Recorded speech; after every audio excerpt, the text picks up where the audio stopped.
Alright. Hopefully... Yeah, okay. So I think I might have finally hit the time of year where the sunlight streaming in doesn't quite hit my camera anymore. Fingers crossed. Boo boo boo. Yeah, and so... Oh, hello! Tapao said that she did not have the sound on, so I was typing a bit earlier.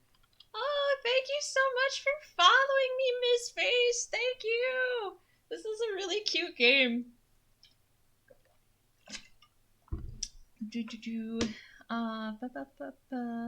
Right, and the reason the game is not up is because I like going through the opening.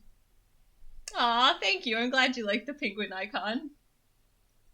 I'm totally interested in your ring fit impressions. I will get back to you on that. Though at a glance, I think that this is possibly a useful key to getting me to actually do a bit of exercise. So we'll see. But yeah, so I did like the introductory premise. All right. So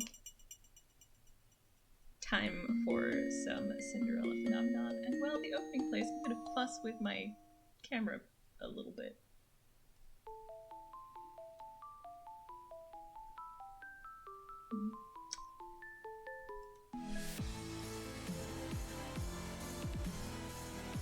But yeah, I also like my penguin icon. I made the 2 penguin-based ones, and I'm having a lot of fun with pixel art for my channel. Oh. Also, I added a chat bot. But her cry echoes around the simple loss of love in her heart, making this whole fairy tale of life and sorrow's tender embrace. This was never meant to happen. The light of the day, the only reason you have to stay. Hear me sing. I must admit, I'm not sure I'm looking forward to Rumple's route, but I'm sure it will be fine. I trust the writers of the game to make something about it interesting.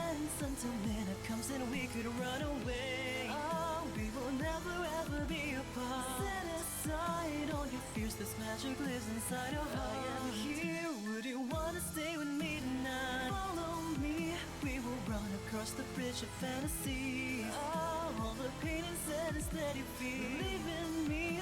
Hold me close, don't never let me go. Come and stay with me forever. Magic lives so long as I am here. Alright, so Ms. Face, I'm not sure if you're familiar with the game, but let me know if you need any recap stuff. I think this time I'll do a very short recap and then I'll jump into it. Basically, our main character, Lucette, is the princess of this kingdom. This kingdom has humans and witches and fairies. Most witches are believed to be evil, although they kind of went evil because people believed they were evil and started persecuting them, and they're like, well, fine, if you want us to be monsters, we will be monsters. There's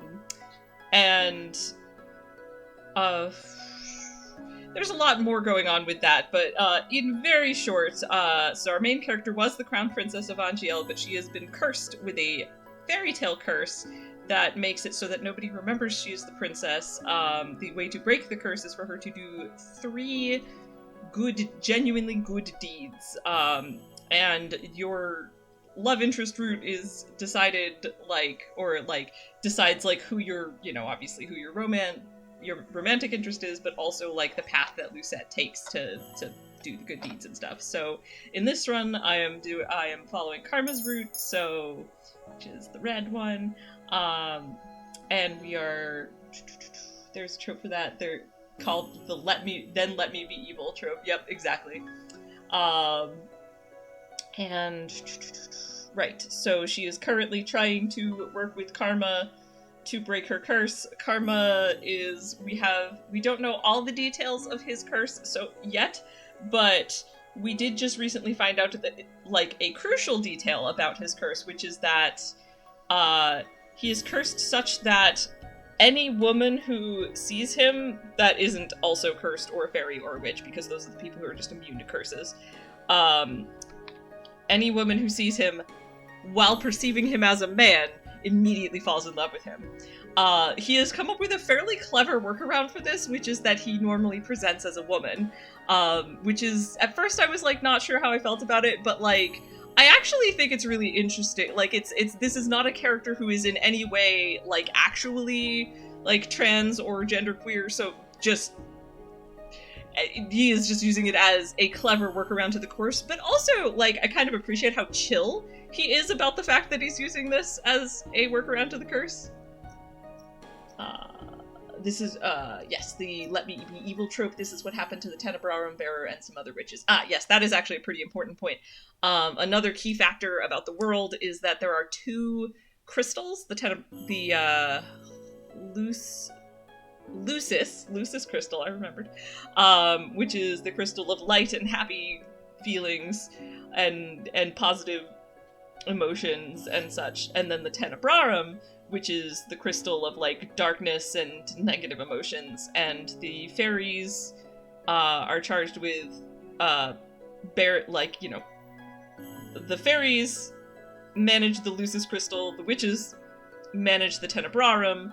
However, the Tenebrarum is especially tricky to manage because it's very easy to fall under its influence, but witches were not originally, like, you know, originally it was just like, you know, any normal people where there are some good, some bad, and some in between, and some were, like, it was established even before, like, they started being persecuted, like, some would fall to the darkness of the crystal, just that's kind of a thing that was a little bit difficult, and then humanity was like, yeah, okay, actually witches are all evil, and we're going to start, like, you know, totally persecuting them, and then the witches, exactly the let me be evil trope happened.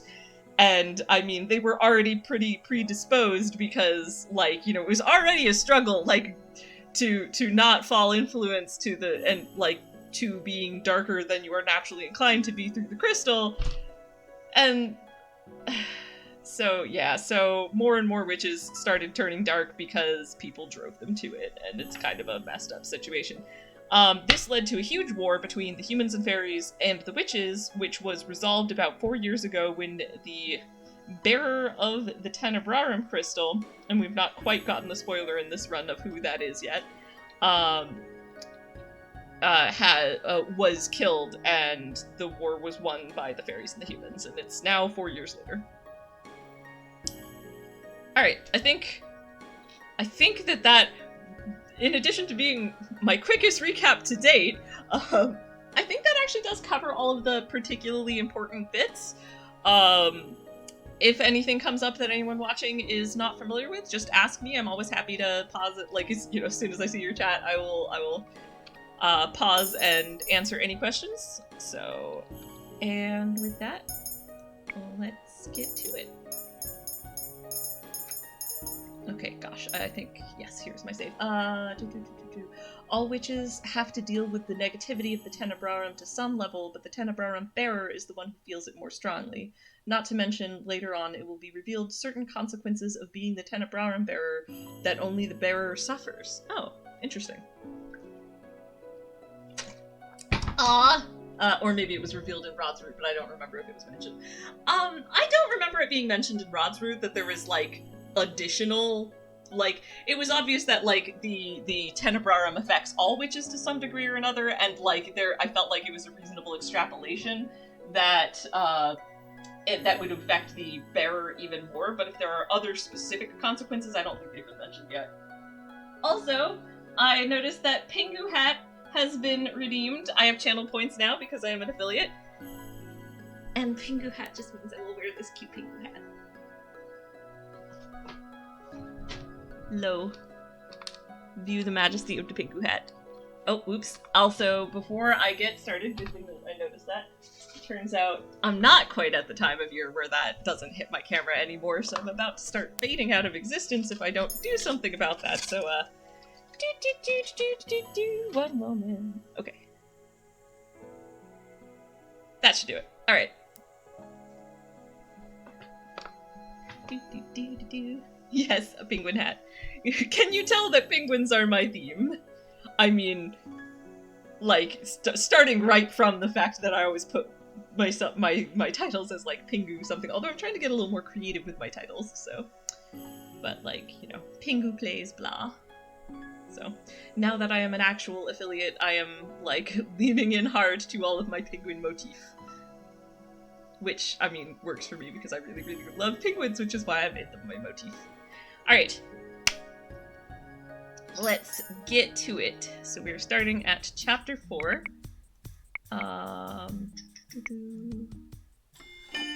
Girlfriends! I wonder, I assume that probably in this case means friends what that are girls, but I guess we'll find out. Alright, Karma. Jurian, if you don't come at me like you truly mean to stab me, you'll never land a hit. Jurian. Yes, ma'am. Yes, sir. And that makes sense because, Karma, like, was in mask mode for fighting with Garland, who is the male guard, because the curse only actually affects women, but since Jurian and Garland, as far as I know, are not actually cursed, there's something wrong with the screen? Oh, shoot, you're right. You're absolutely right. Thanks for pointing that out. Let me fix that. Fit to screen should do it. I even bet I know what happened.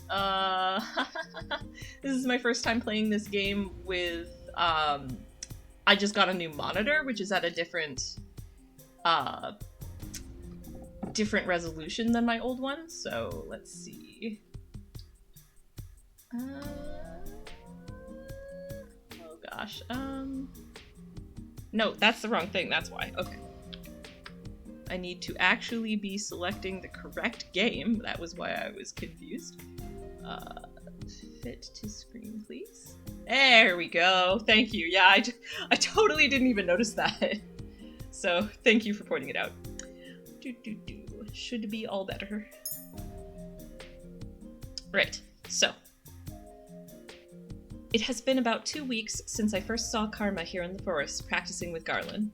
I think I finished my sentences about, right, so Jurian and Garland, they are former knights, being trained, we just found out last chapter, being trained by Karma, and so now we saw, Garland's training session. Now we get to see Jurian's, and I don't know. I actually, in a lot of ways, I'm like, now that I understand the full context of Karma's cross-dressing, I'm actually really enamored of the concept that it's like, my curse is that as a man, women fall in love with me. Easy solution: pretend I'm not a man. Problem solved. Just as you pointed out, Karma is now dressed as a woman, so his curse won't affect Jurian. Yeah, like, I also like, you know, he, like, at no point has he ever seemed particularly distressed by presenting as a woman, so it ends up just being this sort of casual, like, easy solution to the problem. And I'm kind of here for that being treated as a casual, not big deal kind of thing. And so far, it has not felt like the butt of any major jokes. So, you know, fingers crossed that stays true. So yeah, so now that I understand the full context of it, the cross-dressing, I think is so far not bothering me or striking me as a problematic feature. Alright. It has been about 2 weeks since I first saw Karma here in the forest practicing with Garland. Okay, so time skip. I have come here every night since then, though I never stay long. As Karma... I never stay as long as Karma, since I actually have work to do in the mornings. Jurian. Alright, here I come. Their two swords clash, and Karma laughs as he throws Jurian back and taps her lightly on the shoulder with his sword. Karma. That makes 4 hits, and that one was easy. Is that the best you can do, Jurian? I noticed that every time Karma practices with Jurian, he's in his Miss Karma disguise. He says it is because of the curse, and because he does not want Jurian to fall in love with him. Lucette! Okay. Rumple is the only one who sometimes has a beef with Karma, so you won't see other characters talking about his cross-dressing. I appreciate that. Thank you for confirming that. Yeah, like, I think it was obvious from anyone who watched my previous streams. I went into this really wary about how the game was going to handle that, and I've been pleasantly surprised, so. Alright, so Lucette thinking to herself, isn't he being overdramatic? I doubt someone like Jurian could fall in love with Karma. Lucette! Lucette! Do you not understand how curses work? Alright. Karma. Be subtle and quiet. Garland tells me you're usually good at that. Jurian. I am, sir. Karma. Then why the exception today? Jurian. Ah, sir. Karma. Darling, it wouldn't happen to be because of the way I'm dressed, would it? Are you still not used to it? Jurian. Shocked. Karma. Hit the nail on the head, have I? It is not very chivalrous to hurt a lady, of course, but that logic applies to men as well. An enemy is an enemy, Jurian, even if your enemy is a delicate flower like myself. Jurian. Delicate flower. Lucette. Jurian, you should hit him on the head for that. Karma. But princess! Lucette. He is not delicate at all. Okay, I don't disagree with that. Yeah, Lucette, don't you understand the concept of magical curses? Yes, exactly that. Lucette, come on. I mean, I guess she's still not used to it, but like, I don't see how this could ever happen. Have you ever heard of a little thing called magic? Jurian laughs, and I scowl at her. Lucette thinking to herself, is she laughing at me? Okay, now I'm shifting right back to being sad for Lucette because, honey, no. Jurian is laughing because you said something that was funny. She's laughing with you, not at you. Jurian. You and Karma seem to get along. Lucette. I doubt it. Karma. Oh, princess, you wound me. Lucette. You always say that. Karma. You wound me where Jurian's blade cannot! Something flashes in Jurian's eyes as she readies her sword again. Karma stands ready as Jurian rushes at him with her sword. Their swords clash again. Lucette, thinking to herself. I wonder. Out loud. Karma, your back's open. Karma, shocked. Karma turns. Jurian taps him on the shoulder and laughs aloud. Jurian. I did it! A single hit! Looks like you have a weakness too, Karma. Karma. Shocked. Karma. No, it wasn't a weakness. It was the lack of sleep catching up with me. Lucette thinking to herself. Why did he listen to me? He told Garland the other day that it was crucial to only listen and watch the most important things. Because developing romance, obviously, because obviously that means that he has deemed you one of the most important things. Karma. Alright, practice is over for now. I can see Garland coming for his practice. Oh, and I did forget that, it was established last chapter that Karma kind of affects a higher-pitched voice when presenting Femme. And I wanted to be able to differentiate for the voices, so I'm gonna try to remember to tilt my voice up a little bit while reading when he is in Miss Karma mode. You wound me is like Karma's catchphrase, though I think Rumple sometimes says that too. Fair enough. They kind of have a, like, you know, Lucette was not wrong. I think it was Lucette previous chapter pointed out that they have a lot in common, and like, she's not wrong. I ultimately, at the moment, I like Karma better because I'm just really not a fan of the flirtatious playboy thing. Like, especially the sort of aggressively flirtatious playboy. Like, and Karma does much less of that. Karma is just, like, flamboyant, whereas Rumple is flamboyant and, annoyingly, also, like, aggressively hits on women.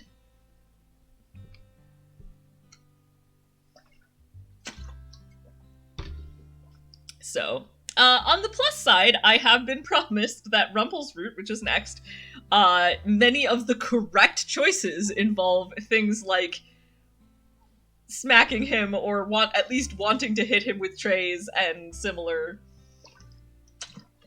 Basically being like, no, down, stop it.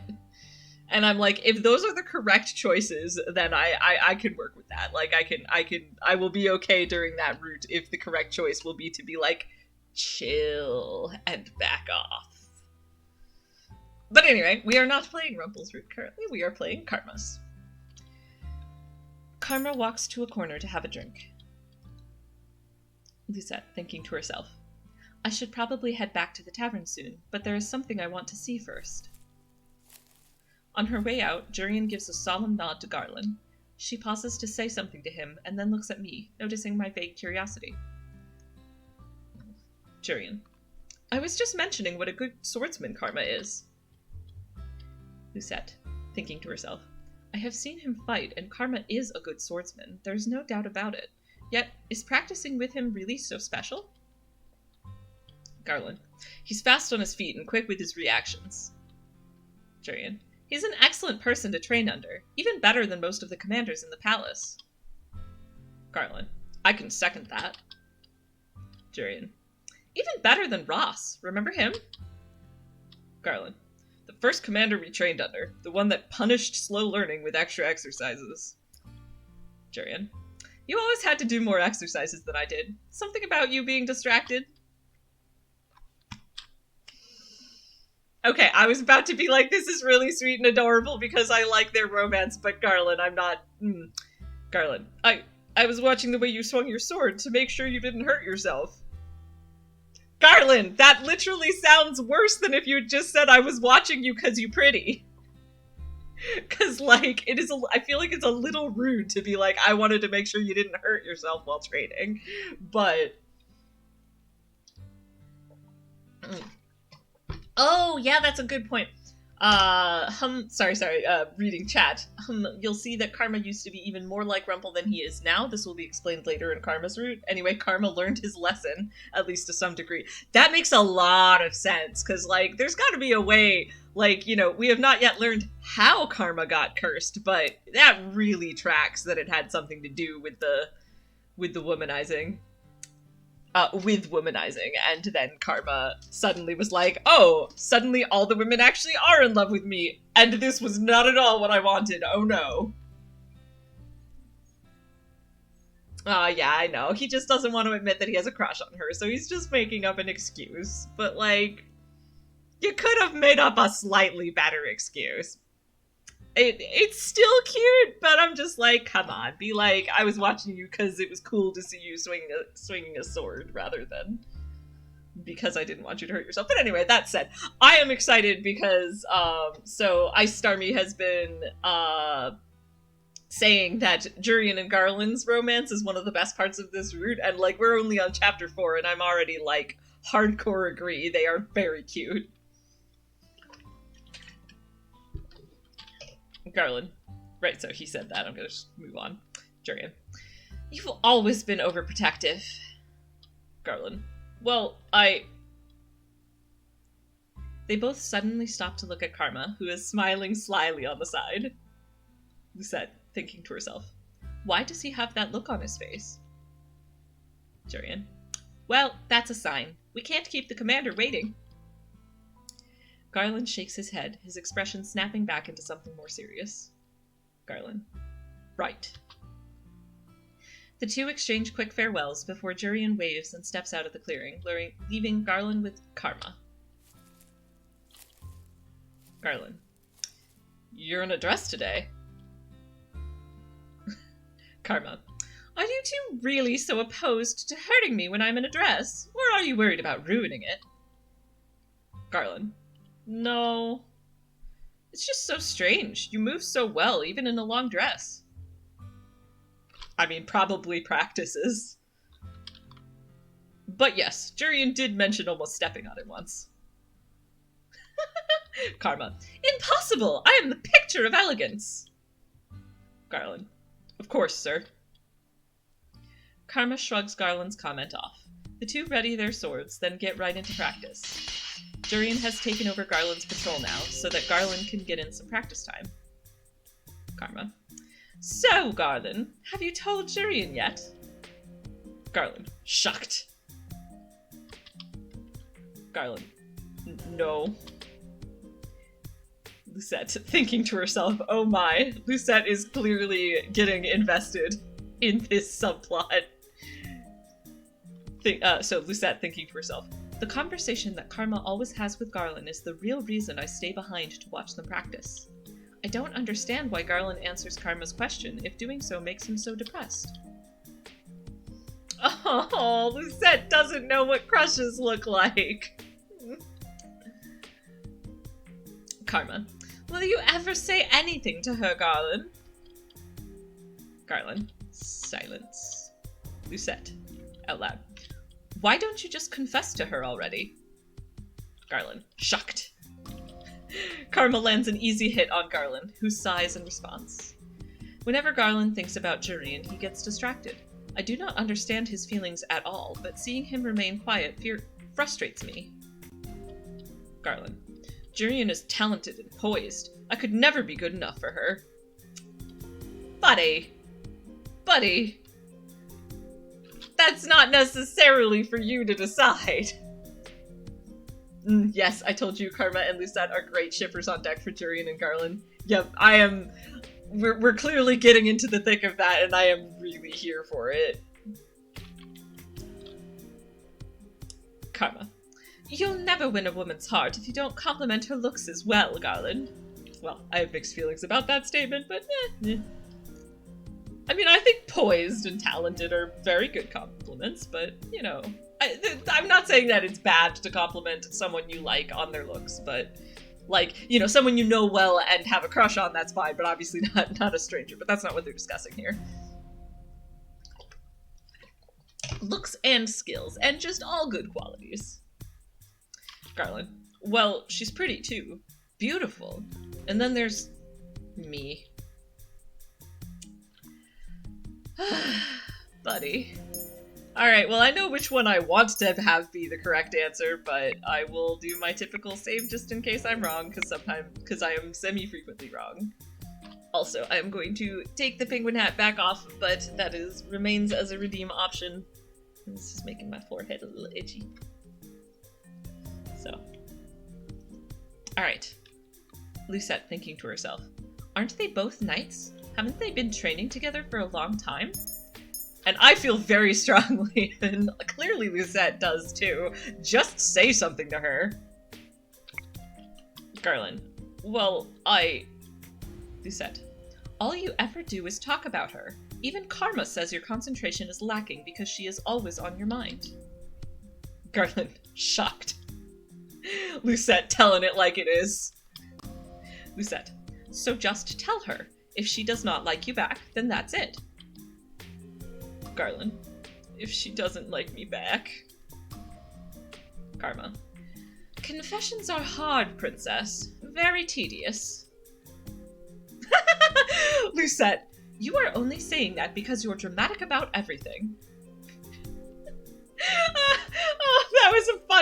That was a funny line. I mean, it's obvious that a lot of this is just Lucette being completely unfamiliar with the world of romance. But like, you're only saying that because you're overdramatic is just a very funny to me line. That said, I agree with Karma's next line here. The very nature of love is dramatic, darling. But enough idle chatter, sir. Let us continue our training. I end up staying longer than I intended. By the time I consider returning to the tavern, Garland and Karma are wrapping up for the night. I have a question for Karma, so I wait until Garland leaves before I approach him.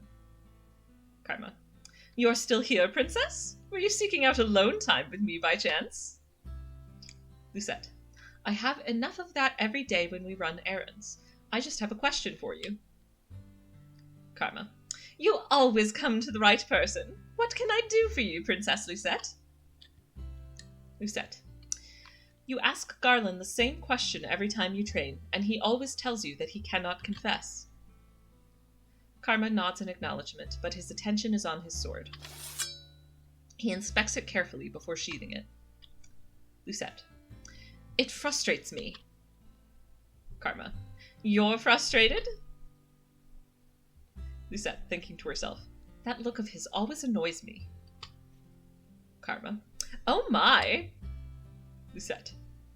It is annoying. Karma. Did you want to ask me why he won't confess because you're so frustrated? Lucette. Yes. Karma. I suppose after almost 2 months, I do know you a bit better. Lucette.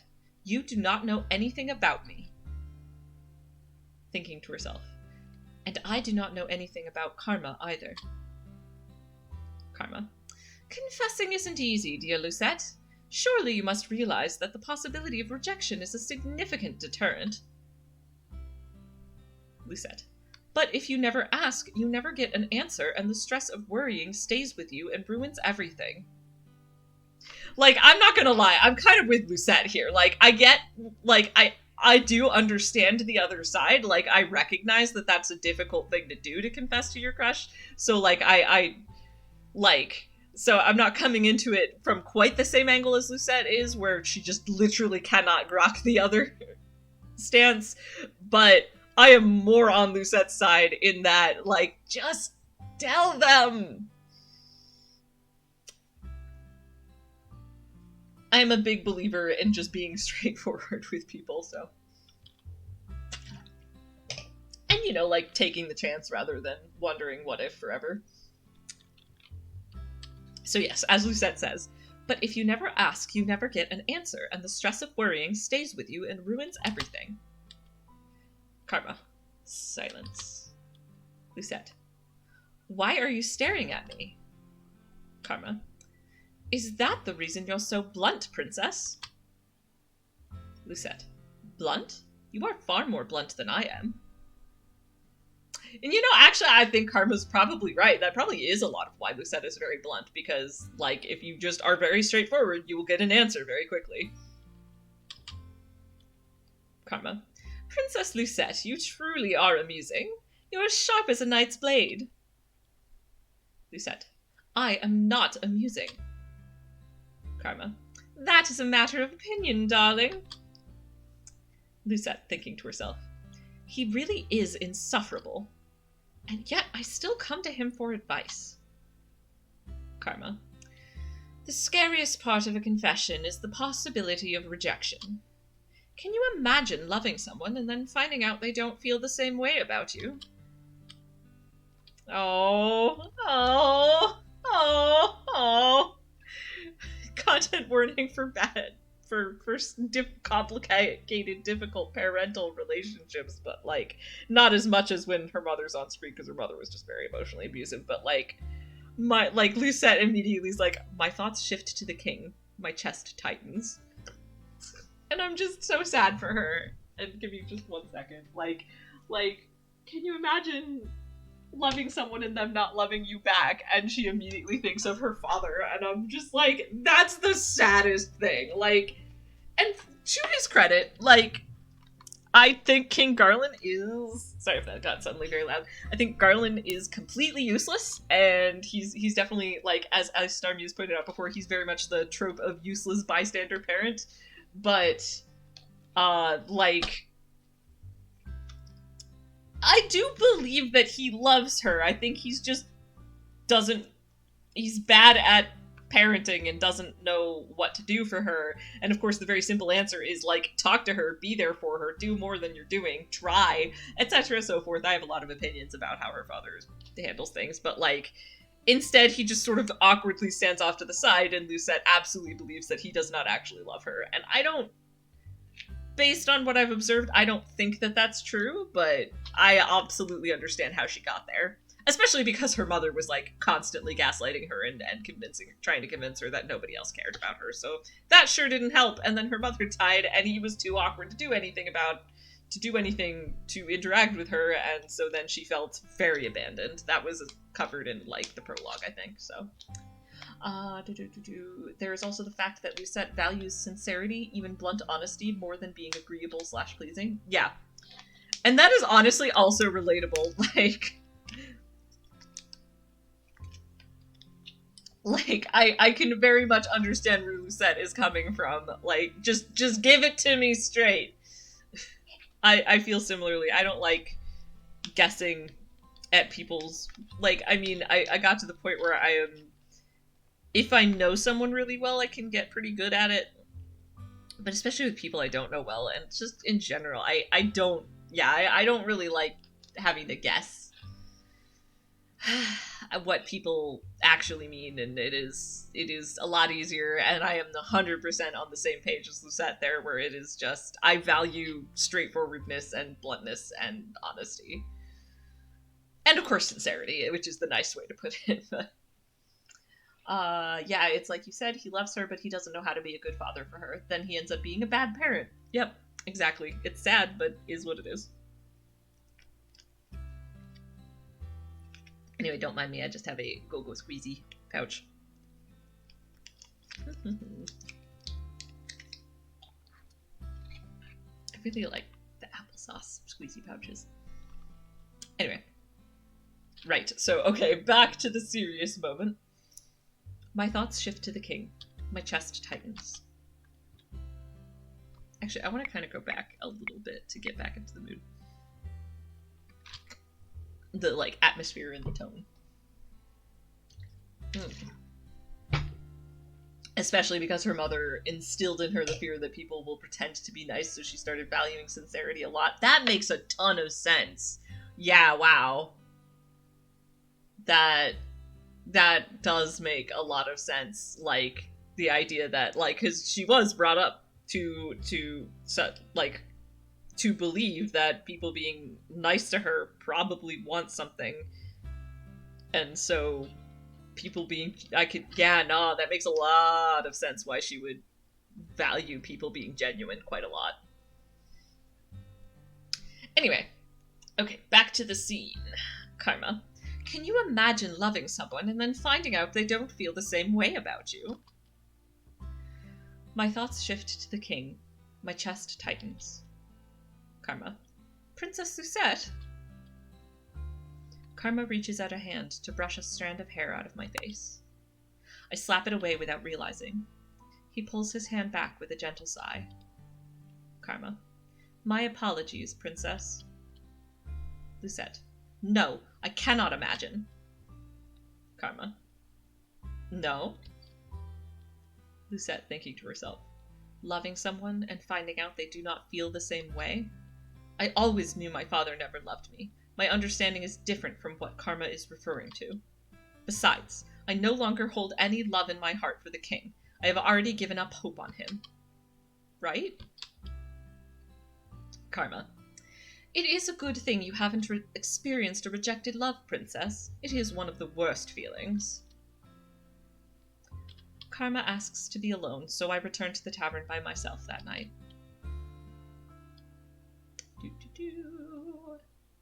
Interlude scene. Lucette thinking to herself. I do not know why I agreed to this when nothing changes. Today I am once again out in town with Karma, running errands. Since we've been partners, he insists on me coming with him every day. Yeah. Wow, I always knew my father never loved me. This is really sad. 100% agreed. Yeah, like, the situation with her father is... It's tragic. Like, and it's mostly on him. Like, that... It's, you know you've done something wrong when your child genuinely believes in her heart of hearts that you just don't love her. Like, buddy.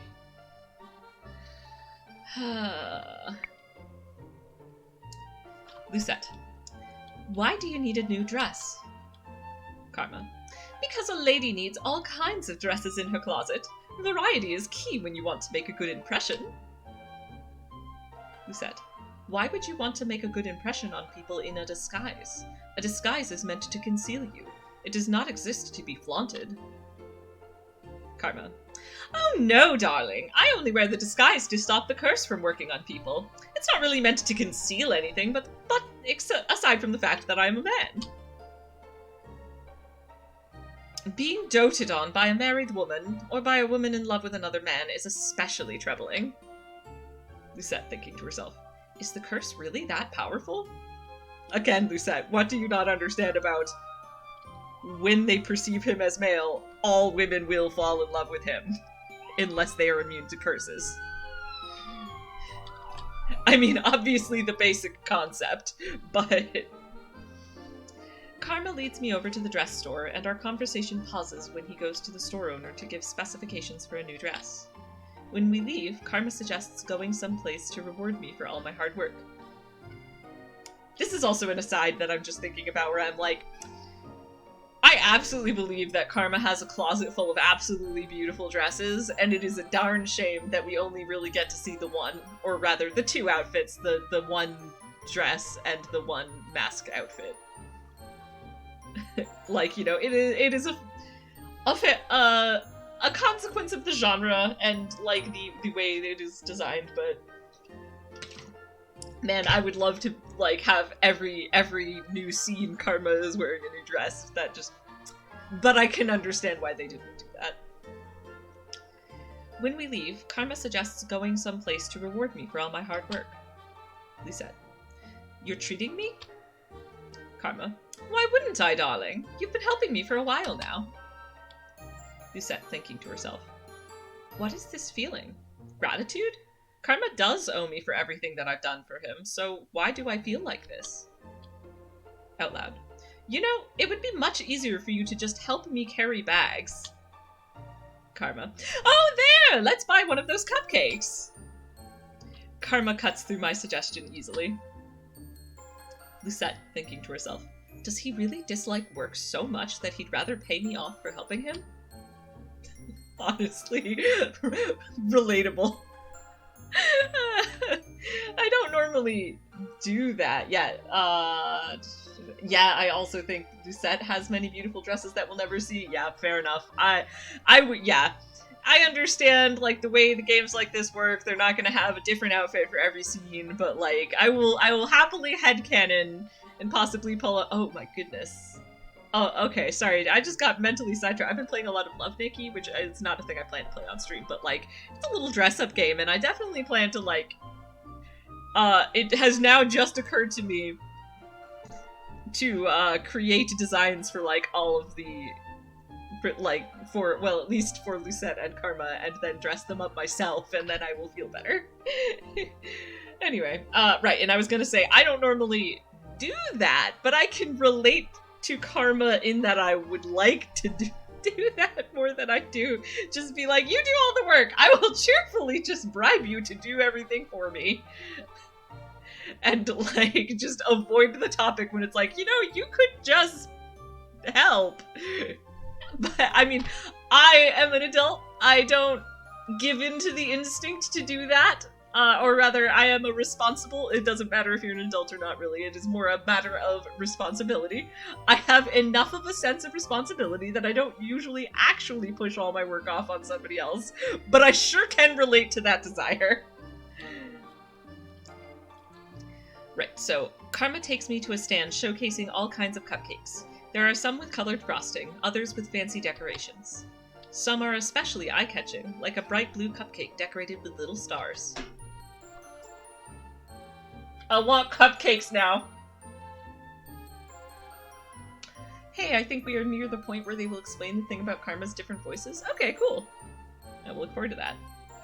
Shop owner. Anything catch your fancy, ladies? Karma. All of them, actually. Alas, I do not think eating them all would be good for my diet. What do you think, princess? We'll share one. I turn back to the cupcakes, which I realize are big enough to share between two people.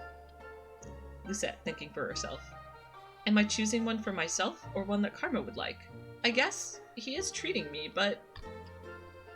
Two cupcakes catch my eyes. One has a tiny little creature sitting on the top of the frosting. It seems to be a little lizard of sorts. Though it is strange, the colors remind me of Karma's dress. The other cupcake is decorated with little white chocolate pearls. Lucette, thinking for herself. Those pearls are small and somehow cute, but Karma might like the other cupcake? Karma. Oh, so it's between those two. Which would you like, Lucette? Shoot! You know what I just remembered? Ah! I don't think we ever got the right choice indicator for the previous choice. Sorry about that. We're actually gonna load from the last choice. I usually notice it when it happens, so I just forgot to look for it. Alright, so backtracking to the forest, talking with Karma and Garland, unless I'm just totally forgetting and we did get a right choice indicator, but I don't think we did, so I'm gonna do this again with I can see why you wouldn't tell her and be a little sad about it. So, Lucette says, I can see why you wouldn't tell her this time, and Garland goes, shocked. Garland, because she's better than me. Lucette, no, because if you told her and she refused, then it would be difficult afterwards. Garland, you understand, princess? Lucette, of course I understand. I am not stupid. Garland, no, I didn't mean it like that. Karma, don't take offense, Garland. That's just the way she talks. The princess is a fragile flower with her petals always curved inward. Lucette, what does that even mean? Lucette is confused, but I actually think that was a really apt metaphor. Nice one, Karma. Garland, see, if it were Jurian, she'd probably know, but I'm just as confused as you are. Lucette, I don't think so. I don't think anyone understands half of the fluff Karma speaks. Yep, that one was the right choice. But I don't know, I'm kind of disappointed because I really liked the scene where, like, Karma explains why Garland doesn't just tell her and Lucette did not initially get it, but no, that also makes sense. Now, having actually read it, Lucette is like, alright, I'm not stupid. If she says no, and you guys keep having to work together, it'll be awkward. And I hadn't thought of that angle, so that's fair. And also, it gives Karma a chance to be flowery, I guess, so. And I'm also just thinking that maybe in general for this route, it is helpful to get, for the good ending, it is helpful maybe for Karma to see Lucette being empathetic. And I think so far the correct choices I've made have been more empathetic, and the incorrect choices I've made have leaned less empathetic. And the less empathetic choice is what felt to me more natural for Lucette, but I mean, I think the game does a pretty good job of writing it in such a way that it makes sense, even when it is the more empathetic choice. So I'm gonna see if my theory holds true for future choices and try, and when there are things that are obvious like that, I'll try to go. So I'm gonna go through the rest of the scene, and then as soon as we get to the point where it's stuff we've already seen, I'll skip ahead back to where we were. Right, so I'm gonna just reread this bit. Lucette, I don't think so. I don't think anyone understands half of the fluff Karma speaks. Karma, it's because I weave love and dedication into every single one of my words. There's a beauty in deciphering them. But enough idle chatter, sir. Let us continue our training. Alright, I think it is skip. Yep, that's just taking me through everything I have already seen. So, alright, fixed that. Now we will actually get back to the choice that was at hand. Alright, so. Karma. Oh, so it's between those two. Which would you like, Lucette? So, based on that observation I just made, I'm gonna try choosing the cupcake that Lucette thinks Karma might like more. So, the fancy cupcake with the lizard. Lucette. I'll have that one. Karma. The one with the... Karma.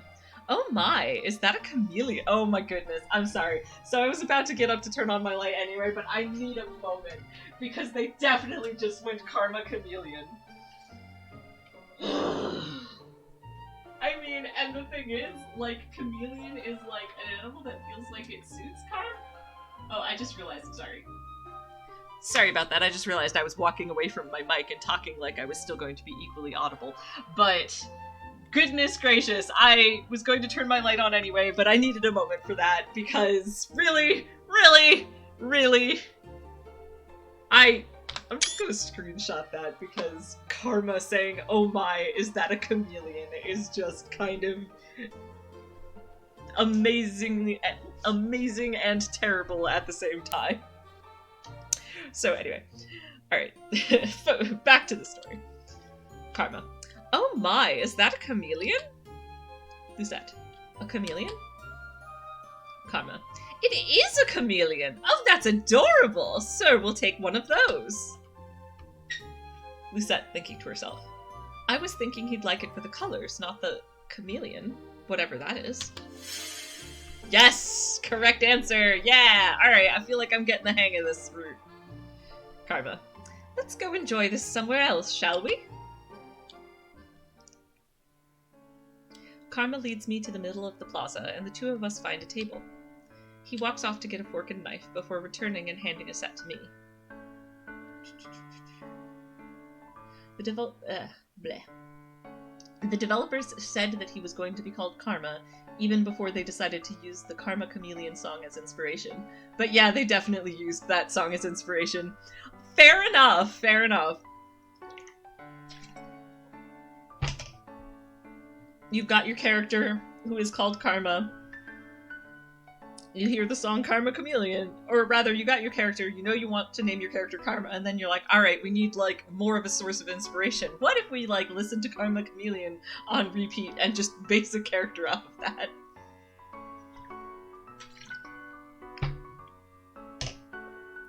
Yeah, and that was part of why I was like, wow, because I hadn't thought of that, but at the moment the game references it, I'm like, oh yep, I see it, I see it. In terms of, like, the character of Karma being influenced by the song. Anyway, so he walks off to get a fork and a knife before returning and handing a set to me. Lucette, thinking to herself, do we really need a knife and fork to eat a cupcake? Out loud. So, before we got your dress and you distracted me with cupcakes, we were talking about your curse. Excuse me. Karma. Were we? It's not an interesting topic. I was glad we had gotten off that tangent, to be honest. Lucette. Why don't you want to talk about it? Karma. You have your secrets just as I do, princess. Lucette. But the whole point of pairing up is to help each other with our curses. Karma. Princess, do you want to help me? Lucette, thinking to herself. Only because it is necessary that I help him so he can help me. Karma. I haven't made any progress helping you, though. Lucette. You said you would provide me with opportunities. Karma. Silence. I'm not very good at that, am I? I'm sorry, princess. Lucette. Well, I don't think I've done anything for you, either. Karma. But princess, you've been helping me for the last few weeks. Whether or not it is an obligation, you still are good company. Oh, hi, Nathan! This is a very good game. You should watch it. Thank you for coming to watch my stream, and I think you have not been here for most of the rest of this, so there's gonna be, like, some stuff that is confusing. Feel free to ask me if there's anything that you want clarification on. Also, you should totally watch all of the previous videos on YouTube, because I really think you'd love this story of this game. Also, by the way, and this is to anyone who is watching this stream, this game is free on Steam and is, like, super fun, and I really recommend it. Like, cannot recommend highly enough. I am loving this game, so, and, like, cannot recommend highly enough at that price point, which is free. So that is also, like, you know, absolutely, I would love to plug myself, watch me play it, watch my old videos, both on Twitch, and the oldest ones are on YouTube.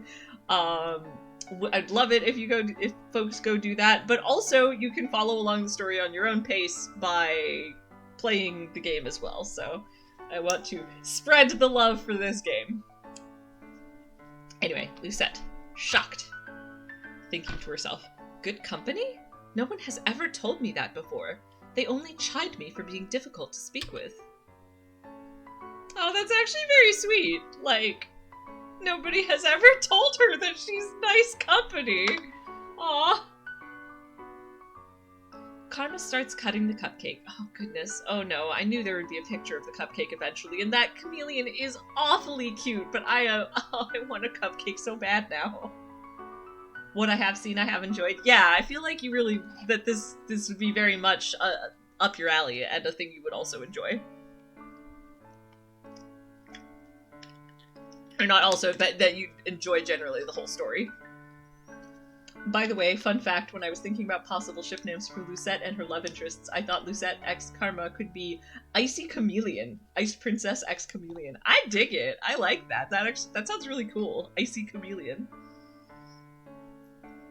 And at some point I would absolutely be interested in hearing your other potential ship names, unless they are spoilery. So for Rod and for Karma and for the other ones that are not spoiler. As for Lucette, Rod, I thought they could be Icy Dancer. Oh, I like that, yeah. I feel like it's never really well explained why Rod is really good at dancing, but like it's strongly established he is, and that is one of the cutest moments in their route, so that makes a lot of sense. I will have to remember to ask you for your ship names for the other three when I get to their roots. Unless I'd also be happy to hear them now if they are not too spoilery, but I am enjoying. Oh, yep, that is not spoilery at all. In fact, Lucette Fritz makes Icy Night. Yep, it's very straightforward. It makes a lot of sense.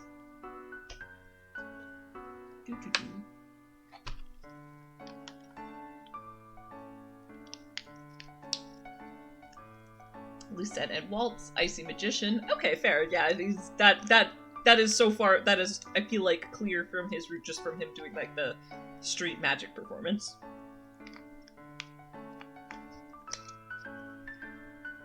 And I'm sure that like we'll learn more about that in his route. So, all right. So the only one left is Lucette Rumpel. And yes, I am taking this as an excuse to finish my little squeezy pouch. Fair enough. Lucette x Rumpel. I decided on Icy Casanova, but only because the best ship name would be spoilery. Alright, that I will try to make a point to remember to ask you about once we are, like, deep in Rumpel's route. And, you know, also... I will try to remember to ask, but also feel free to volunteer once we have passed the spoiler point. Though that will be a good while yet, considering we're only on chapter 4 of Karma's route, but... I am very excited about this game and absolutely plan to keep going at this pace on this schedule right up through all of the every chapter of every route, so...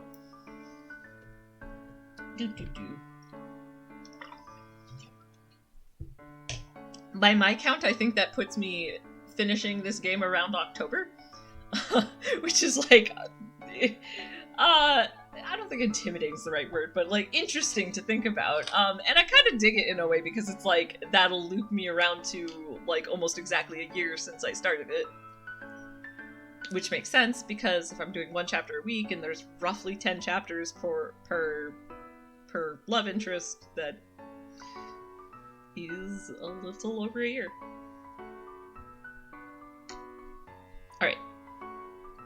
Oh, Cupcake, right, and that's the other reason I mean, I had good reasons to be distracted, but Cupcake. I also have been enjoying staring longingly at the Cupcake. I'm definitely going to go seek out a Cupcake after I am done with this stream. Alright, so Karma starts cutting the cupcake, his knife sliding through frosting and cake with ease. Lucette, thinking to herself, I've definitely never seen such refined manners for a simple dessert. Karma. Ah, that's a good visual. What was your life like before the curse, princess? Lucette. Oh my goodness, Lucette. Lucette. This is like a classic get-to-know-you conversation, and your first instinctive response is, I have no need to tell you any of that. It's very Lucette, but I want you to be able to talk to people, Lucette. Karma. No, it's not necessary, but I am curious. Lucette, thinking to herself, Would I be doing a good deed in telling him? I don't think so. Karma. How about we trade off fact for fact? You give me a story today, and I'll give you one tomorrow. Wow, Lucette! Lucette. What makes you think I am interested in your life? Karma. Well, you do keep asking me about my curse. Lucette. Only because we are working on breaking our curses. Karma. Okay then, we won't talk about the past or any secrets. We can talk about this cupcake instead. Lucette. What? Thinking to herself. Why does he always insist on changing the topic?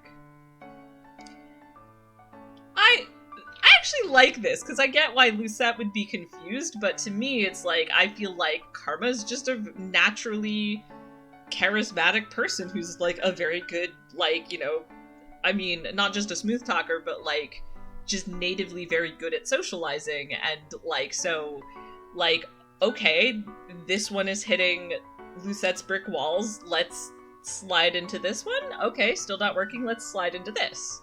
And I mean, sometimes he does that to, you know, smoothly slides into a new topic to avoid stuff of his own. But I'm also really liking this as he's trying to have a conversation, and he's just, like, neatly working around Lucette's blocks. So, like, why does he always insist on changing the topic? Because he's trying to find something to get the something that you're comfortable talking about to get conversation flowing. At least that's my read on it, and I think that's delightful, honestly. Karma cuts the chameleon on top in half. I notice that he gives himself the head, which is a lot cuter, while I get stuck with the tail. Karma. Chameleons are little lizards that can blend into their surroundings. Lucette, thinking to herself. Is he willing to go this far to avoid the subject? Karma. When I was a child, my father used to call me a chameleon. Lucette. What? Karma. I hid a lot to avoid responsibilities. Oftentimes no one could find me, not my father nor the servants. Lucette, thinking to herself. If he had servants, then that makes him a noble? Karma.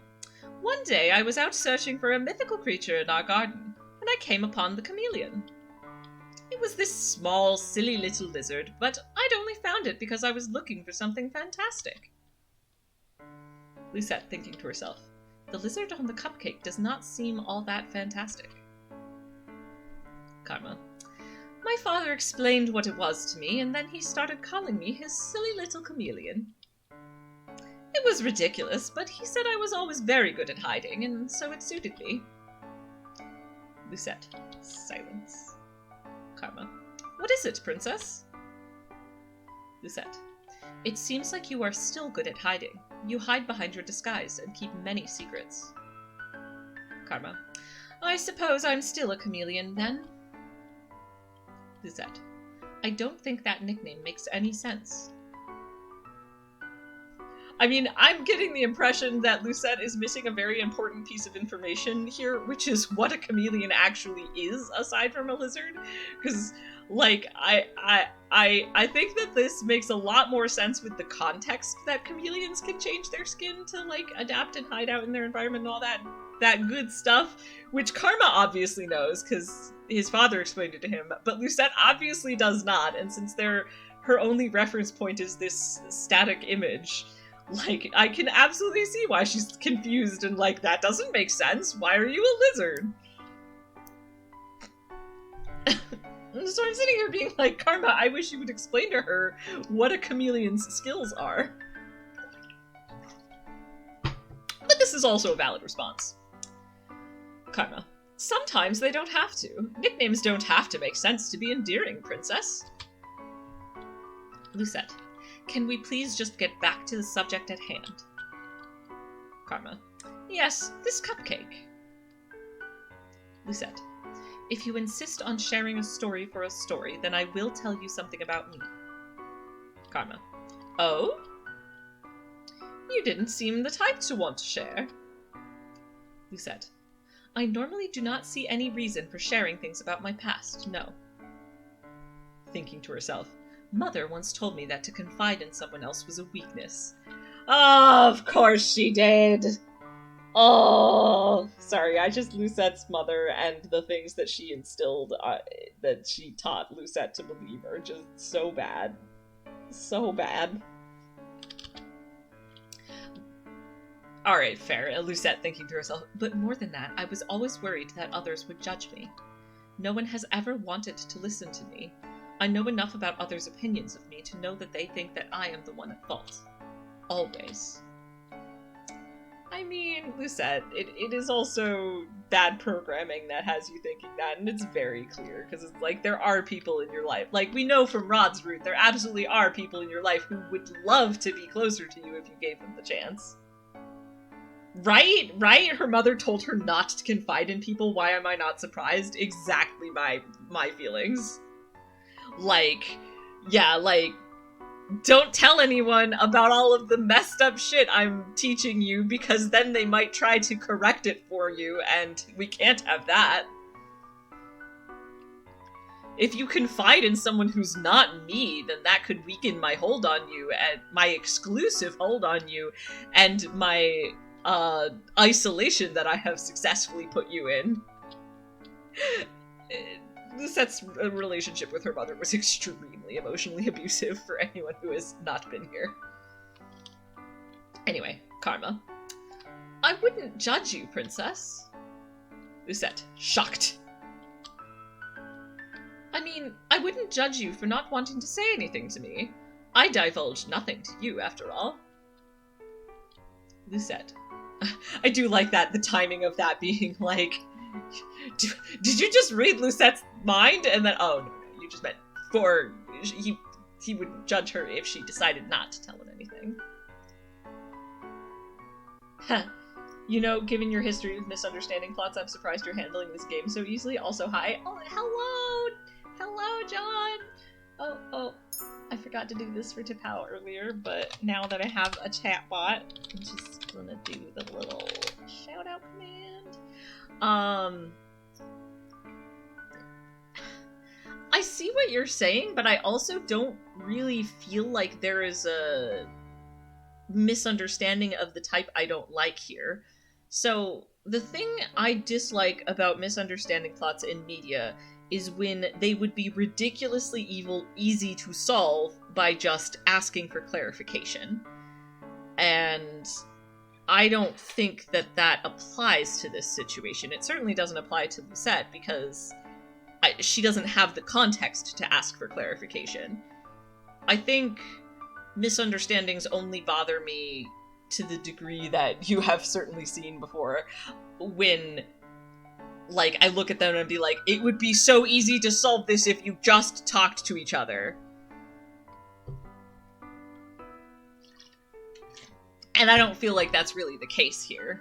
So, like, there's a lot of stuff that Lucette needs to, like, unpack before she can really get to a point where she can not misunderstand things. Ah, got it. Yep. Alright. Right, so, Lucette. A story for a story. That is the deal, right? I expect you to keep to it. Or rather, a fact for a fact. Lucette thinking to herself. It is not like I have to tell him everything, just something about myself. Out loud. I will tell you about my life at the palace. Thinking to herself. It's not as if it's a secret, though I doubt Karma would understand. Out loud.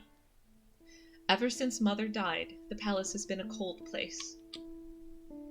Karma, shocked. Lucette. Why the surprise? Is it because you see Emmeline and Rod and assume we are all one big happy family? Karma. I do have to admit that Princess Emmeline seems quite gentle. Prince Rod is quiet, but he seems like an honorable man. When I saw you and the princess at the dress store, Princess Emmeline seemed very nice. Is she not? Lucette. Her kindness is fragile at best. She tries far too hard for it to be genuine. Thinking to herself. Her insistence is irritating. I have never wanted to be friends with her. Oh, Lucette, honey. She's only trying that hard because you're not giving her any ins and she's desperate. That doesn't make it less genuine, but I can see how you got there. Karma. Silence. Lucette.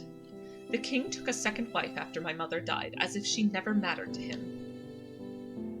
Karma is silent, and I continue to talk, my emotions loosening my tongue. I had meant to stop there, but the words keep coming. Lucette. The only one who ever showed me any affection in the palace was Mother.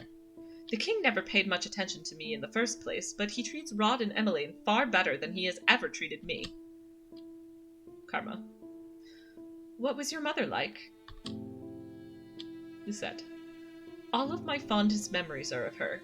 She was always with me in the palace, teaching me right from wrong. She taught me how not to show weakness, who to speak with. Yeah, alright. These are red flags enough that I think Karma is gonna be able to be like, Yup. And I'm also assuming that Karma knows the deal with her mother and is just humoring her, but I could be wrong. Karma. Who to speak with? Lucette. Needless conversation is useless. People are often very likely to lead you astray. That was the reason I never saw any reason to speak with the townsfolk. Karma. Silence. Lucette. Will you judge me as everyone else does? Karma. No, princess. I'm not judging you. I'm just a little sad. You and the audience both, Karma. Lucette. Yeah, it's, oh gosh, that's kind of the same vibe as, like, the sort of joke of, like, told a funny story about my family, but no one's laughing. Instead, they're just looking at me with horrified expressions. It's not like she was trying to tell a funny story, but it's like she's just stating these things as fact, and it's just really immediately obvious of, oh, your upbringing was bad, and I feel very sorry for you. Yeah, in Rod's route, he said everyone knew about her mother, so I suppose Karma knows too. Yeah, that's my assumption. But we've literally, already seen, the writers are really good at showing that Karma is, a natural conversationalist, and so I think it would come very easily to him to read that she doesn't have that context, or at least doesn't view it the same way everyone else does, and sort of meet her on that level. So I assume he goes into this absolutely knowing the deal with her mother, but, meeting her where she is, while talking about it.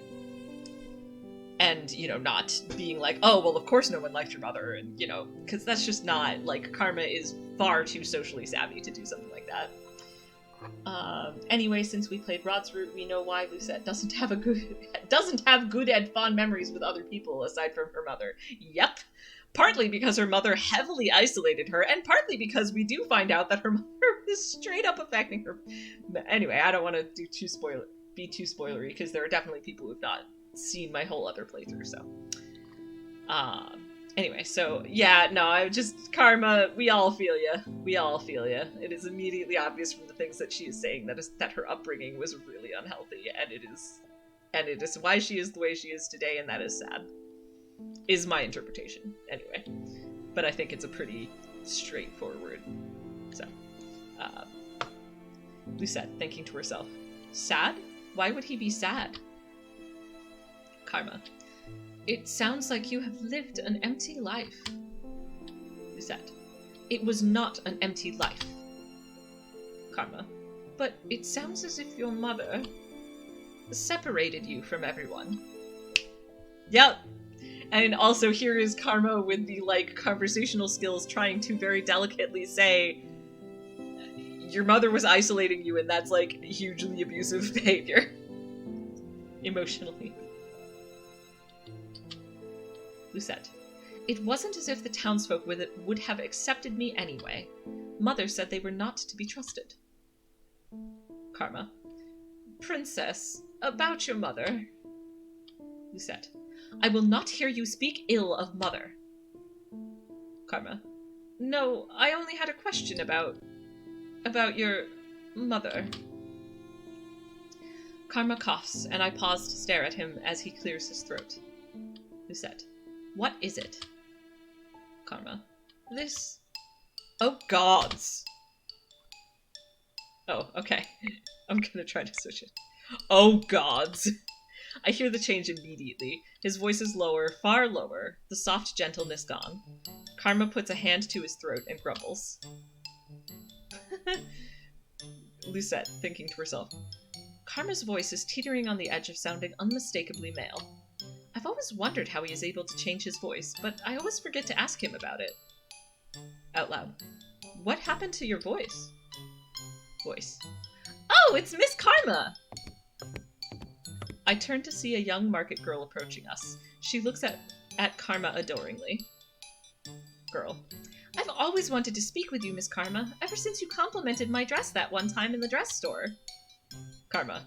Shocked. Alright, so this must be where we're getting the explanation of the voice change. So I wonder if he's got some kind of, like, thing that's actually magically changing his voice. Boy, do I know folks that would love to get their hands on a magical remedy for that.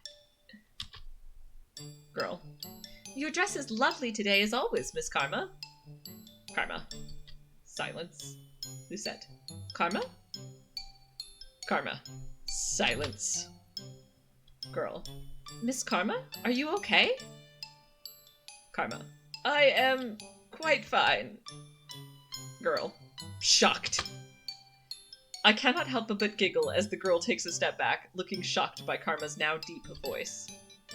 Karma curses again in his deep voice before forcing a bright smile on his face. Karma. Excuse me, I am feeling under the weather. I notice that he is trying to change the pitch of his voice, but the highness is only annoying rather than soothing now. Girl. Oh, I'm sorry. Karma turns to me urgently, but I am too amused to offer any sort of assistance. Lucette. Oh my god, I love that expression on her face. What is it, Miss Karma? Karma's smile is forced and his eyes are glaring at me. I laugh once again, not being able to help myself. His expression softens, but only slightly. To be fair, like, Lucette smiling, not only smiling, but laughing is a rare sight, so yeah. This is the part when they explain about Karma's voice, yeah. I seemed like it. Alright. So... on the one hand, I like affectionate teasing. On the other hand, if my theory on being empathetic holds, then I think maybe attempting to leave with is the better choice. Lucette. I think we had better get going. Karma nods his head. Lucette, thinking to herself. I'll have explaining to do if we just sit here. Girl. Is there nothing I can do to help you two? Lucette. No, obviously not. Girl. I'm sorry. Karma. Shocked. Silence. Lucette, thinking to herself. He does not look amused. Why? I am only trying to get us out of here faster.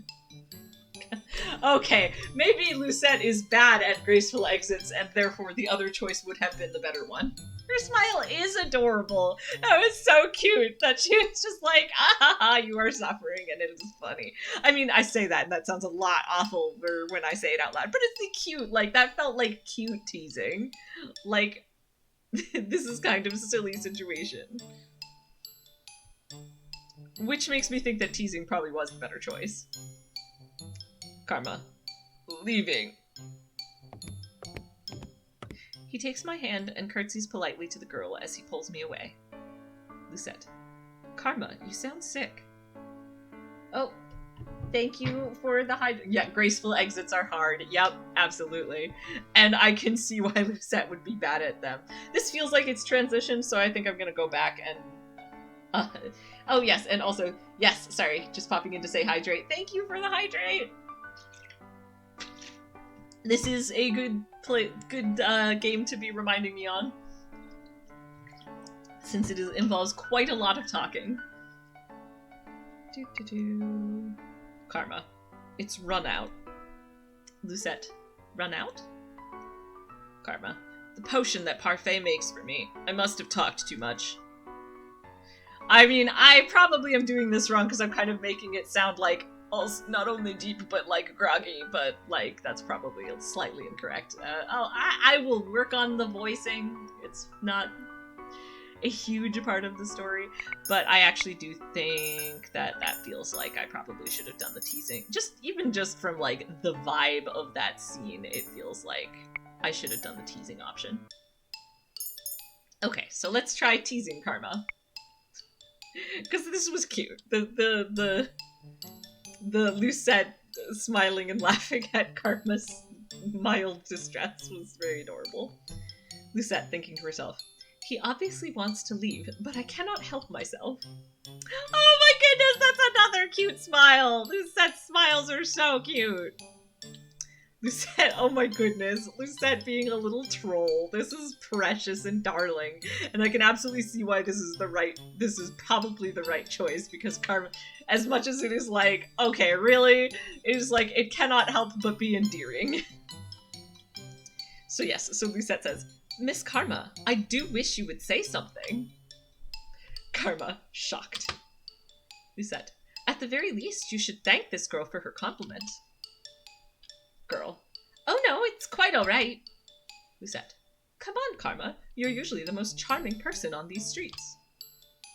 Karma, thank you. Girl, silence. Yes, Lucette, he sounds like he's dying now. Okay, that was a delightful scene, and I can get behind that being the correct choice. I cannot help but start laughing again. The small annoyance on Karma's face seems to dissipate completely. Karma. Leaving. He takes my hand and curtsies politely to the girl as he pulls me away. Lucette. Karma, you sound sick. Karma. It's run out. Lucette. Run out? Karma. The potion that Parfait makes for me. I must have talked too much. Lucette. You? Talked too much? Karma puts a finger to his lips as we stroll through town. He shakes his head, making it clear that he won't speak to me until later. I do like that you talk too much. Also a thing I find a little bit relatable as the person that people say that to. When we arrive at the tavern, it is already dark. Karma pauses and turns to look at me. Lucette. What? Karma. You have a nice smile, Princess Lucette. I'm glad I could make you laugh. Lucette. Shocked. Well, of course I laughed. You sounded ridiculous. Karma. It's worth sounding ridiculous just to see you smile. Aww. Lucette. You and Rumple really are the same. The comment doesn't faze him. He smiles widely as he leaves for his room. Karma. Flashback to Karma saying, I'm glad I could make you laugh. Lucette thinking to herself, I cannot get those words out of my head, even though I am supposed to be resting for the night. I think I should go see if Karma is practicing with Jurian or Garland. I leave my room and go down to the reception room. Delora and Parfait let me go to the forest at night alone now since they know I am meeting up with Karma. Parfait is in the reception room tonight, reading a book. Lucette. I was always told that reading in the dark was bad for your eyes. Parfait. Oh, Princess! I didn't see you. I noticed that she's closed the book and I can now read the cover. Lucette. Thinking to herself. She is reading Cinderella? That is my fairy tale curse. Out loud. The Great War was caused by the fairy tales, right? Parfait. Yes, that's right. Lucette. And yet, you are reading one. Parfait. The curses are based off these fairy tales, after all. Lucette. But why are you reading Cinderella? My curse isn't anything like the fairy tale. It's reversed. Parfait. True, but the morals remain the same. In order to become Cinderella, you must be good like her.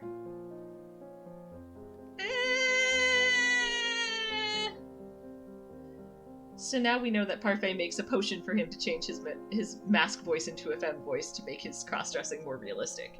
Yeah, nah, I definitely have some friends on either side of the gender fence that would love some of that potion, I'm sure.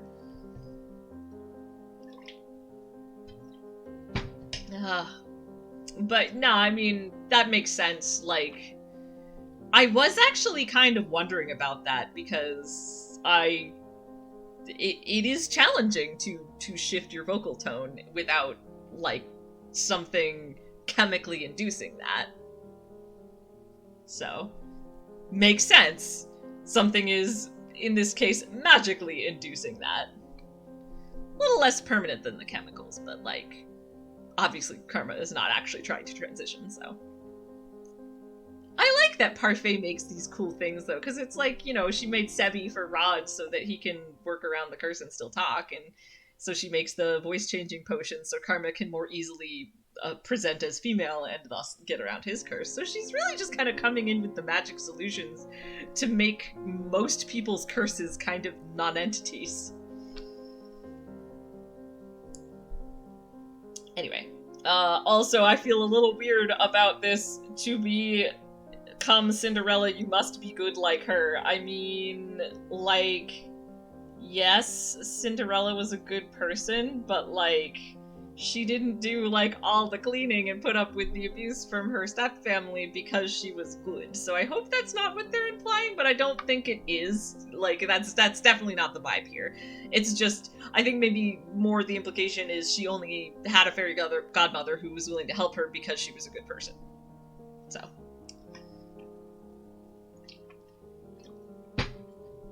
Or at least that's what I'm reading here. Yeah, Lucette. Cinderella had everything handed to her by a fairy godmother.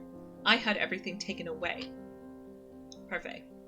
Princess, have you truly had everything taken away from you? Lucette. Compared to what I used to have, what I have now might as well be nothing. Parfait. You have friendships and people who enjoy your company. I want a fairy godmother. Yeah, right? Lucette. Oh yeah! Parfait is kind of being everyone's fairy godmother. Yeah, I also don't agree with Parfait. Yeah. I do appreciate what she does for people. Like, she's going around being like, okay, you have no voice. Alright, I give you a magical toy that can speak for you. You have this problem that goes away if people perceive you as female. Here's a potion to help you make that happen. So she's, like, doing good things, but, like, she also clearly went along with this idea to curse Lucette in ways that were, like, yeah. I guess it kind of comes back to the problem with she lets Delora get away with too much. To be honest, unpopular opinion here, but I dislike Parfait, and I don't think she is much of a good person. I don't actively dislike Parfait. I think she tries. I totally agree with something you said before, which that she lets Delora get away with too much. Like, if she really disagrees with the things Delora says or does, she should try harder to stop her. Like, I do feel pretty strongly about that. And I also think she's not really been... She's trying to help Lucette, but, like, honestly, not dissimilar to her father, clearly doesn't know how. And is bad at it. But I appreciate that she tries. It feels like I will give her a slight step up over King Gennaro on the basis that it never feels like he tries. Parfait is trying most of the time. She's a yes person? Yeah, she really kind of is. Like, you know, and that was the thing that came up earlier, where Delora, like, where I was thinking this at the time, and I still think this, where Delora was like, see, Parfait just takes in anyone off the street because she's a good person, and I'm like, good person or doormat? There's a difference, and I think Parfait slides a little too far into the letting people walk all over her category. I don't like the way she dealt with the previous Tenebrarum bearer. Yeah, that's fair. I mean, she clearly just gave up, and, like, I guess we'll find out more about that. It'll be better to explain after the reveal. Yeah, alright. I will hold off on that. So yeah, I don't strongly dislike Parfait, but I can totally understand and sympathize with why you do. And I also wouldn't say that I especially like Parfait or think she is actually a paragon of goodness. But, like, I think we're on slightly different pages, but I can understand. Like, I'm close enough to your page to understand where you're coming from.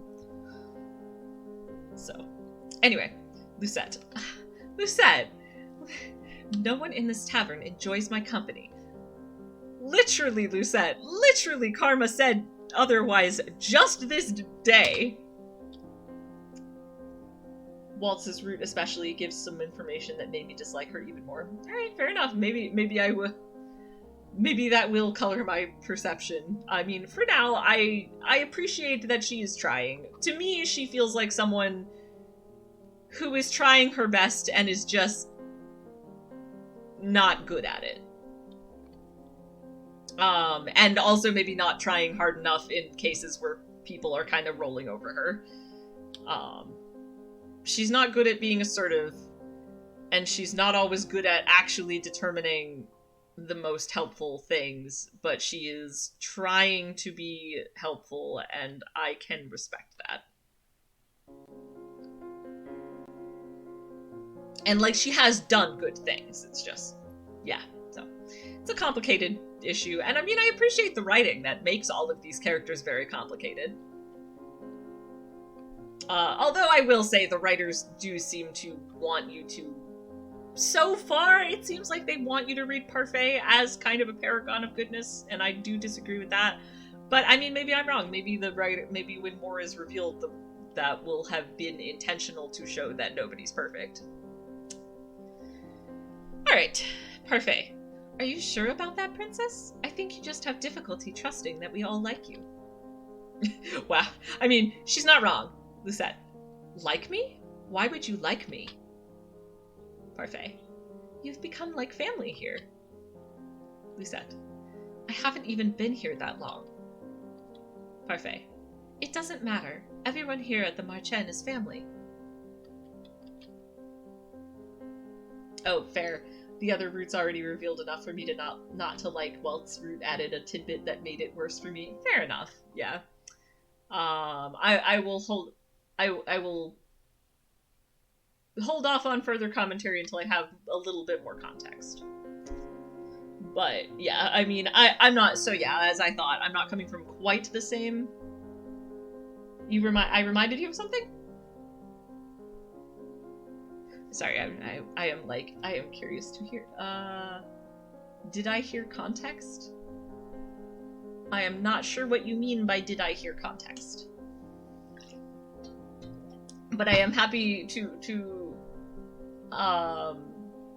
clarify things as needed.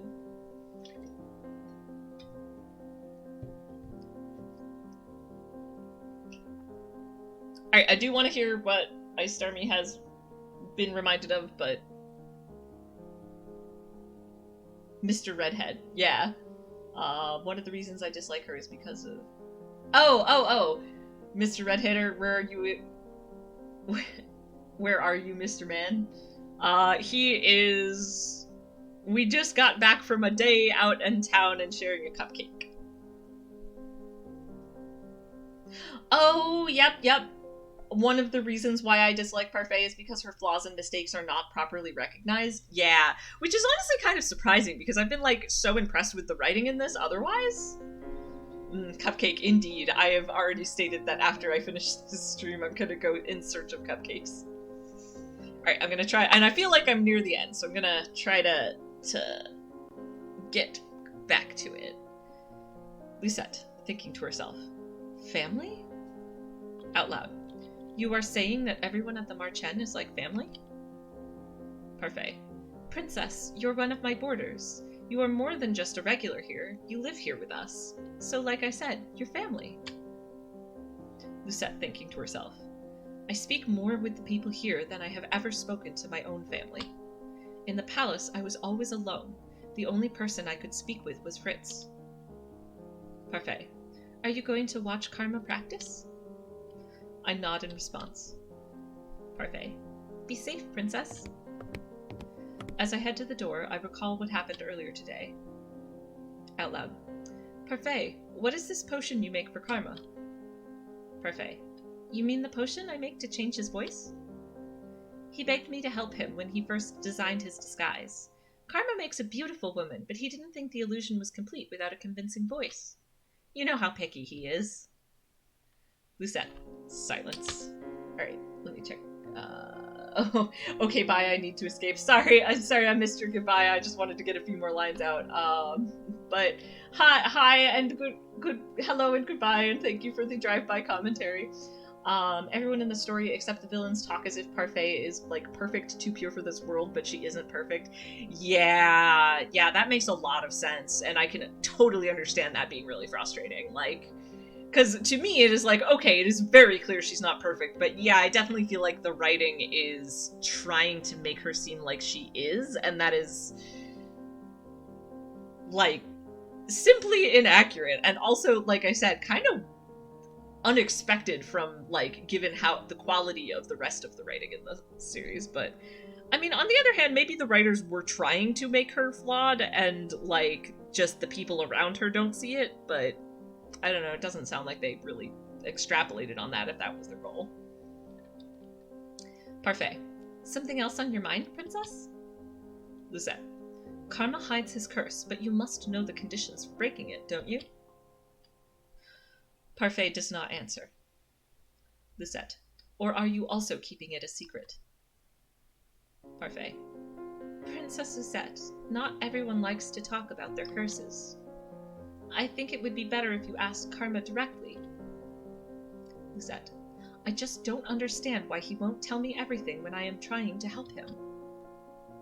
Parfait. Just as you think your good deeds are difficult, there is also something about Karma's curse that he can't come to terms with. I put my hand to the necklace around my neck. Lucette thinking to herself. I still haven't performed any good deeds. Can I really do this? Lucette, out loud. I am going now. I walk out the front door and into the forest. I decide not to think about all of this, at least not until later. Lucette thinking to herself. I wish this was all simpler, and that Karma wasn't cloaked in so many secrets. Oh, yep, here we are. We must be at the end of the chapter because we're getting the flashback of her problematic childhood. So, like, as always, content warning for what is almost certain to be problematic emotional abuse full of red flags. I actually wonder if these are supposed to be, like, we do find out, and I don't think this is a huge spoiler, that some of her memories from childhood have been actively suppressed. So I wonder if these are memories that are sort of, like, slowly siphoning back to her. And that's why they're shown at the end of chapters. Lucette. Mother, I went to town today. Mother. Oh, I told you not to go into town. Did your father take you? Lucette. He told me it would be fun. Mother. And was it? Lucette. No, everyone looked really angry at me, but I don't know why. Mother. I told you before, haven't I, dearest one? The townsfolk are just jealous of you. Lucette. Jealous? Mother. They are bitter about their lot in life, and because of that, they will seek to use you for your status. You cannot trust them, Lucette. You cannot trust anyone but me. Sorry, I'm just I get the heebie-jeebies every time I go through these scenes because it's just like, oh, it's so bad. It's so creepy and gaslighty and emotionally abusive. Like, I'm the only one who loves you. Like, trust no one but me is just, like, the biggest possible red flag for abusive relationships. Oh, that's exactly it. These are memories that were stolen from her. Okay. That actually explains why they're all so obviously bad. Like, so she was left with the impressions from them, but couldn't remember the specifics, which means she only ever thought of her mother in this positive light, because she didn't remember any of these bad scenes that made her feel bad. Now she's starting to remember these stolen memories. Yeah, yep. It makes a lot of sense. Anyway, so... Mother. Trusting others will only lead to heartbreak, Lucette. You need only trust me, because I will never hurt you. Oh, alright, so on that pleasant note...